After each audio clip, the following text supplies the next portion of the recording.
તો હાલો નમસ્કાર, મારું નામ છે જયદીપ મકવાણા અને સ્વાગત છે તમારું આપણી યુટ્યુબ ચેનલ એટલે કે મકવાણા ટેકનોલોજી યુટ્યુબ ચેનલમાં. ઘણા મિત્રોની કોમેન્ટ એવી આવી હતી કે રેશન કાર્ડમાં કેવાયસીમાં પ્રોબ્લેમ થાય છે, સોફ્ટવેર નથી હાલતો કે આધારનો સોફ્ટવેર નથી હાલતો.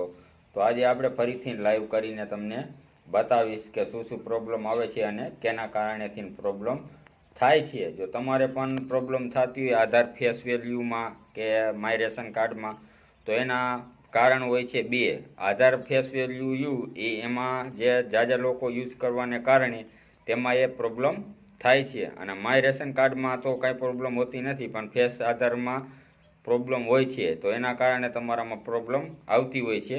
તો ચાલો આપણે આજે પ્રોબ્લેમનું સોલ્યુશન પણ કરીશું અને એના વિશે ચર્ચા પણ કરીશું. જો વિડીયો સારો લાગે તો વિડીયોને લાઇક કરી દીજો અને ચેનલ ઉપર નવા હોય તો સબસ્ક્રાઈબ જરૂરથી કરતા જઈજો. તો ચાલો વિડીયોને શરૂ કરીએ. જો સ્ક્રીન રેકોર્ડિંગ કરી દીધું આપણે ચાલુ. હવે જઈશું આપણે સોફ્ટવેરમાં. તો માય રેશન કાર્ડ એપ્લિકેશનને ઓપન કરી લેવાની. જેવી ઓપન થશે એટલે આ રીતે ઇન્ટરગ્રેશન આવશે. હવે અહીંયા કારણે તમે જે પાસવર્ડ રાખ્યો હોય તે પાસવર્ડ એન્ટર કરી દેવાનો અને લોગિન થઈ જવાનું. જેવા લોગિન થશો એટલે આ રીતે ઓપન થઈ જશે સોફ્ટવેર.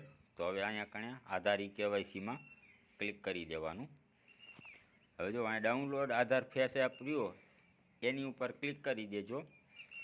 આગળના વિડીયોમાં કીધું છે, ફરીથી તમને કહું છું. જો આ અપડેટ માગે છે તો આને આપણે અપડેટ કરી લેશું.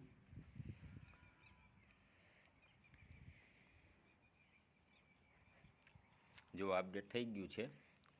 હવે અહીંયા કાંઈ અપડેટ થઈ જાય એટલે આ સોફ્ટવેરમાં ઓપનનું ઓપ્શન નહીં આવે. આ એક તમને ખાસ સૂચના આપી દઉં કે આ સોફ્ટવેરમાં ઓપનનું ઓપ્શન નથી આવતું. જો અનઇન્સ્ટોલનું આવશે. જો અનઇન્સ્ટોલ તમે કરી દેશો તો ફરીથી તમારો સોફ્ટવેર તમારે ડાઉનલોડ કરવો પડશે. તો આને હવે અહીંયા કાંઈ નથી કરવાનું, આપણે અહીંથી બહાર નીકળી જવાનું અને નીચે અહીંયા કારણે ઉપરની સૂચનાઓ વાંચેલી છે એના ઉપર ક્લિક કરી દેવાનું, ચેકબોક્સ ઉપર, અને કાર્ડની વિગત મેળવો એની ઉપર ક્લિક કરી દેવાનું. જેવું ક્લિક કરશો અહીંયા ઉપર તમારો રાશન કાર્ડ નંબર આવી જશે અને લોગિન થવા માટે અહીંયા કોડ દાખલ કરો એવું લખેલ આવશે. તો આપણે જે કોડ છે તેને જોઈને અહીંયા એન્ટર કરી દેવાનો. અને હા મિત્રો, આ સોફ્ટવેરનું એક ખાસ તમને કહી દઉં કે જો અહીંયા નીચે સૂચના આપેલી છે કે 2 થી 2.5 કલાકના સમયમાં મેનેજમેન્ટ હોવાથી વિગત મેળવી શકશો નહીં. એટલે તમારે જો આમાં લોગિન કરતા હોય કે કેવાયસી કરતા હોય તો 2 થી 2.5ના ગાળામાં ન કરતા બપોરે, કારણ કે ત્યારે સોફ્ટવેર બંધ હોય છે. બરાબર. તો હવે આપણે કાર્ડના સભ્યોની વિગત ઉપર ક્લિક કરી દઈશું. જો જેવું ક્લિક કરશો એવા તમારા રેશન કાર્ડમાં જેટલા નામ છે એ બધા નામ અહીંયા ઓપન થઈ જશે અને કેવાયસી માટે દેખાઈ દેશે. જો આમાં બધામાં મેં કેવાયસી કરી દીધેલું છે પણ હજી પ્રોસેસમાં પડ્યું છે એટલે યસ નથી આવ્યું. આધાર કેવાયસી તો યસ થઈ ગયું છે પણ કેવાયસી હજી બાકી છે. તો ચાલો આપણે ફરીથી, મેં એપ્લાય કરી દીધું છે પણ તમારા માટે ફરીથી આપણે એપ્લાય કરું છું. આ છે મારું નામ જયદીપ. તો અહીંયાથી આપણે નામ સિલેક્ટ કરી લેવાનું. મેં મારું નામ સિલેક્ટ કર્યું છે, મકવાણા જયદીપ મેરાભાઈ. હવે અહીંયા કારણે નીચે જે ઓપ્શન દેખાય આ સભ્યોમાં આધાર કેવાયસી કરો, બરાબર, તો એની ઉપર આપણે ક્લિક કરી દેવાનું. જેવું ક્લિક કરશો એવું નીચે અહીંયા હું સહમતિ સ્વીકાર કરું છું એના ઉપર ચેક માર્ક કરી અને ઓટીપી જનરેટ કરો ઉપર ક્લિક કરી દેવાનું. જેવું ઓટીપી જનરેટ ઉપર ક્લિક કરશો તમે એટલે અહીંયા તમારા આધાર કાર્ડમાં જે મોબાઈલ નંબર લિંક છે તેમાં એક ઓટીપી જશે. એ ઓટીપીને લઈ અને અહીંયા કારણે એન્ટર કરી દેવાનું. તો ચાલો આપણે થોડી રાહ જોઈ લઈએ ઓટીપીની.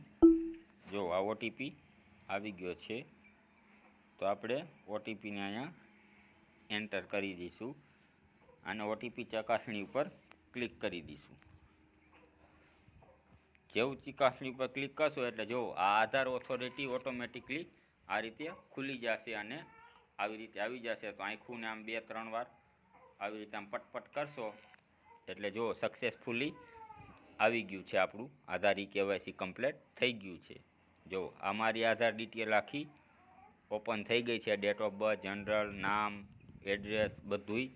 હવે અહીંયા કારણે જો આપણે ચેક માર્ક કરીને અને અપ્રુવલ માટે, મંજૂરી માટે વિગત મેળવો એની ઉપર ક્લિક કરી દેવાનું. જો રિક્વેસ્ટ સેન્ડ થઈ ગઈ છે. જો આ રીતે આધાર EKYC થાય છે, બરાબર. આપણે તો ઓલરેડી કરેલું જ છે એપ્લાય, એટલા માટે આપણે ફરીથી તમારા માટે બીજી વખત કર્યું. જો આ વિડીયો તમને ગમ્યો હોય તો વિડીયોને લાઇક કરી દીજો, અને ચેનલ ઉપર નવા હોય તો સબસ્ક્રાઈબ જરૂરથી કરતા જાજો. અને બીજી કોઈ માહિતી જોતી હોય તો કોમેન્ટ બોક્સમાં જરૂરથી જણાવજો.